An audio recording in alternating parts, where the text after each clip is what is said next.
Dengan budget 200 jutaan, inilah salah satu pilihan mobil bekas paling menarik untuk Anda sekeluarga.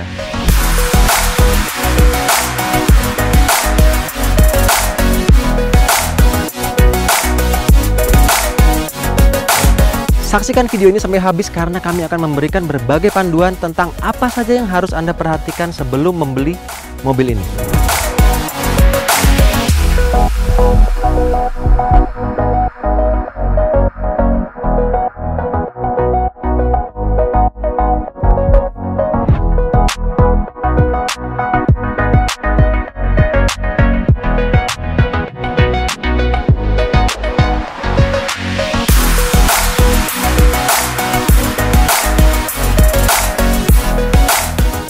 Nissan Serena C26 telah mendapat berbagai perbaikan dalam format facelift. Mobil seperti unit test kami adalah versi facelift terakhir dan tampil lebih menawan dari sebelumnya. Tapi, tetap saja, banyak orang Indonesia yang kurang suka dengan desain mobil ini yang cenderung kotak atau biasa disebut boxy. Tetapi, karena justru bentuknya yang kotak ini, mobil ini punya kepraktisan yang sangat baik apalagi di bagian interiornya. Sekarang kita lihat langsung ke baris kedua. Bahkan untuk masuknya saja sudah sangat praktis karena ini adalah mobil yang menggunakan sliding door sehingga bukaan pintunya akan sangat lebar dan memudahkan Anda ketika masuk ke dalam. Selain itu, karena mobil yang dimensinya cukup tinggi sehingga saya tidak perlu banyak menunduk untuk masuk ke dalamnya. Praktis.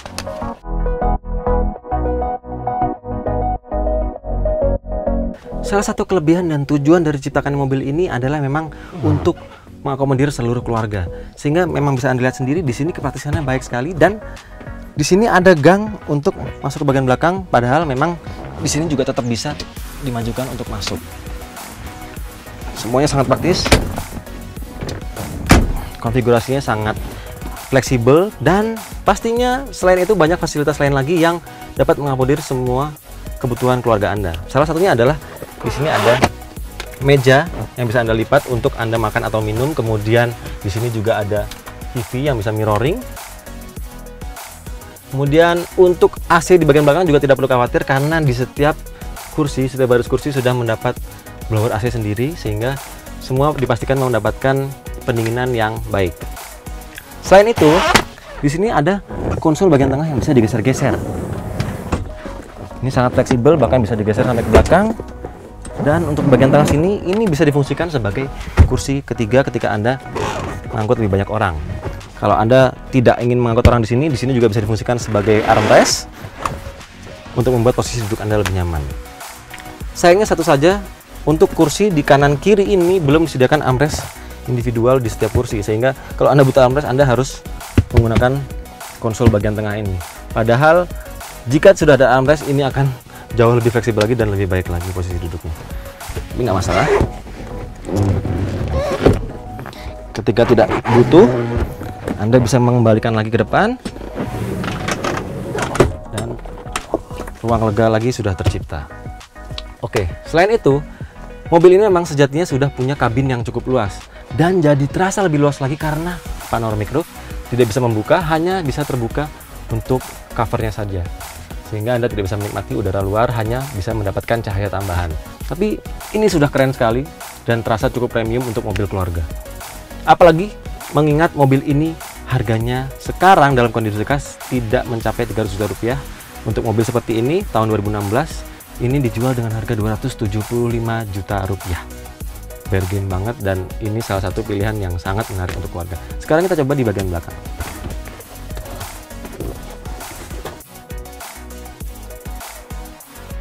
Bisa Anda lihat sendiri, duduk di bangku baris ketiga ini tidak terlalu menyedihkan. Di sini ruang kaki yang diberikan juga sudah cukup luas.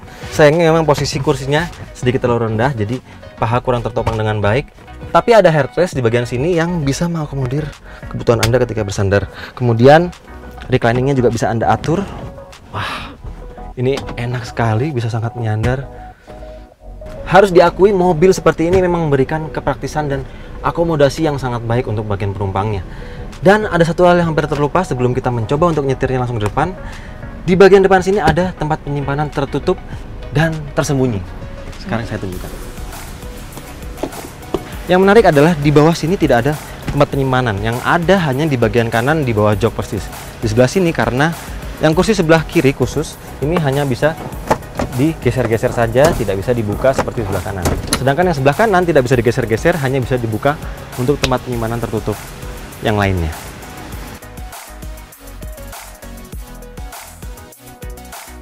Mobil ini sangat akomodatif dan praktis untuk sebuah MPV. Lalu bagaimana rasa mengemudinya? Untuk mobil dengan budget 200 jutaan, Nissan Serena ini sudah memberikan apa saja yang Anda inginkan untuk sebuah mobil keluarga. Pertama adalah kepraktisannya. Bahkan seperti di bagian belakang yang sudah saya sebutkan tadi, di bagian depan sini juga banyak sekali tempat penyimpanan yang tersedia untuk Anda. Ada di depan sini, di atas, kemudian ada seperti biasa glove box di bagian bawah, kemudian di sini juga ada tempat penyimpanan, tepat di bawah speedometer. Ada tempat juga untuk menyimpan koin di sini. Kemudian di bawah sini juga ada tempat lagi yang bisa difungsikan sebagai cup holder. Di bagian bawahnya juga ada tempat penyimpanan terbuka dan slot 12 volt. Ini luar biasa banyaknya dan sudah cukup untuk mengakomodir semua barang-barang Anda ketika Anda pergi bersama keluarga. Yang kedua, kekedapan kabin dari mobil ini sudah terasa sangat baik, apalagi ketika Anda coba berjalan di jalan tol dengan kecepatan konstan. Mobil ini rasanya senyap dan bantingan suspensinya nyaman sekali. Bahkan yang membuat saya kagum adalah saya sebelumnya punya stigma bahwa mobil-mobil seperti ini, mobil-mobil MPV keluarga ini tidak menyenangkan untuk dikemudikan.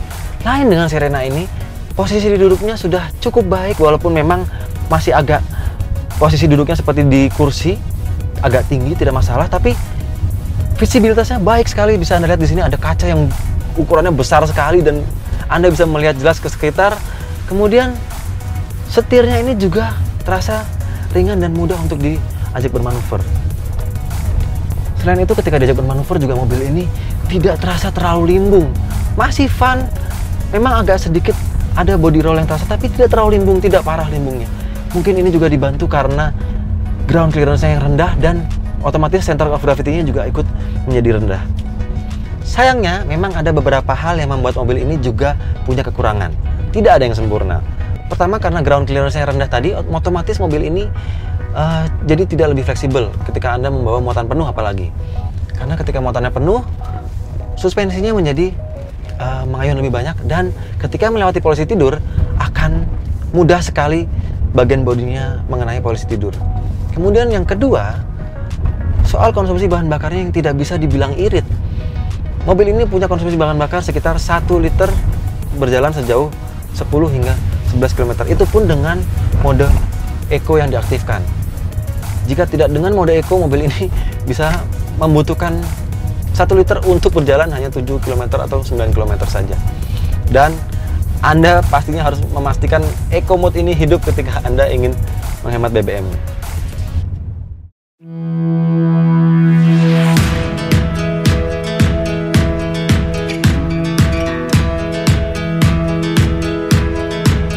Sebelum Anda memutuskan untuk membeli mobil ini, ada beberapa hal yang harus Anda perhatikan.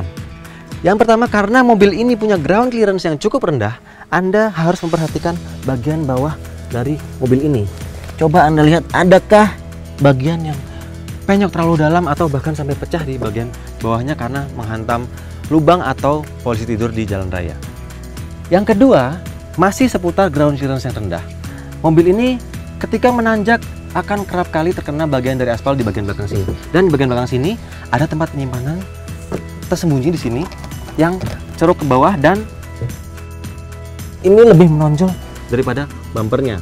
Bukan tidak mungkin bagian ini terkena aspal, tergesek hingga catnya mengelupas dan akhirnya korosi hingga menyebabkan bagian bawah dari karpetnya ini bolong. Sehingga ketika mobil terkena hujan atau ada air masuk dalam karpet ini, Anda tidak mengerti, Anda tidak tahu, dan akhirnya menyebabkan mobil ini menjadi bau apek. Yang ketiga, pastikan semua fungsi elektrik pada mobil ini berjalan dengan baik. Salah satunya adalah pintu elektris yang dioperasikan dengan motor. Yang kedua, di sini ada panoramic sunroof yang juga dioperasikan dengan secara elektris. Dan yang ketiga adalah ada blind yang seharusnya bisa dicantolkan di sini. Pastikan ini masih berfungsi dengan baik dan tidak ada sobek-sobek yang terlalu parah. Selain bagian-bagian yang harus diperhatikan, jika memungkinkan buatlah juga checklist untuk mengetahui secara mendalam tentang kondisi mobil ini. Checklist pertama yang harus Anda lakukan adalah mengetahui bagaimana kondisi dan perawatan dari mobil ini, terutama soal mesin. Anda bisa mengajak pemiliknya jika tidak keberatan langsung ke bengkel resmi untuk memasukkan nomor rangka dan nomor mesin agar Anda bisa mengetahui track record dan semua perawatan-perawatan yang dilakukan mobil ini. Biayanya juga cukup murah, hanya Rp69.000 saja. Hal kedua yang harus Anda cek adalah pastikan mobil ini kaki-kakinya dalam kondisi normal. Yang pertama kali bisa Anda lakukan adalah mencobanya sebelum Anda membelinya. Dan dengarkan dengan seksama adakah suara-suara aneh dari kaki-kaki mobil. Checklist ketiga yang harus Anda ketahui adalah kondisi dari transmisinya. Karena mobil ini menggunakan transmisi CVT, ada baiknya ketika Anda berjalan, coba masukkan ke semua posisi gigi. Dan tidak ada salahnya jika Anda mencoba memejak sedikit, lalu rasakan bagaimana respons dari transmisi CVT-nya. Karena ketika transmisi CVT mulai aus, transmisi ini akan terasa tidak responsif dan terlalu banyak power loss-nya sehingga tidak sesuai dengan input gas yang Anda berikan.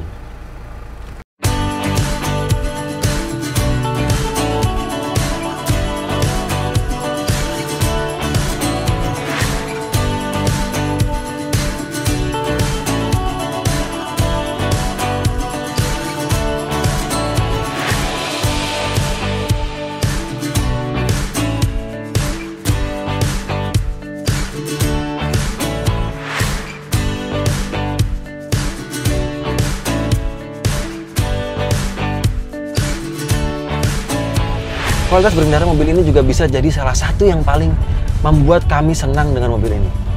Kehalusannya, karena ia juga menggunakan transmisi CVT, jadi tidak ada perpindahan gigi yang terasa. Kemudian suara mesinnya juga tidak terlalu keras. Jadi ini menjadi nilai tambah ketika Anda ingin salah satu mobil keluarga yang tidak hanya praktis tapi juga nyaman. Ini salah satu pilihan yang tepat. Tidak terlalu banyak yang harus Anda khawatirkan ketika ingin membeli mobil ini, apalagi mobil ini usianya tergolong masih relatif muda, sekitar 5 tahun ke bawah. Sehingga jika pemilik sebelumnya mau melakukan perawatan yang rutin, sudah pasti kondisi mobil Anda tetap dalam kondisi yang baik. Apalagi jika Anda beruntung seperti mobil ini produksi tahun 2016 dan baru berjalan hanya sebanyak 12.000 km saja. Kondisi mobil ini seperti baru, bahkan wanginya pun masih wangi seperti baru. Jadi begitulah sedikit panduan kami untuk membeli Nissan Serena Highway Star berkode C26 ini. Silahkan klik like jika Anda suka dengan video ini dan sampaikan pendapat Anda mengenai mobil ini, atau mungkin Anda punya rekomendasi mobil pilihan lainnya dalam kondisi bekas. Silahkan sampaikan di kolom komentar.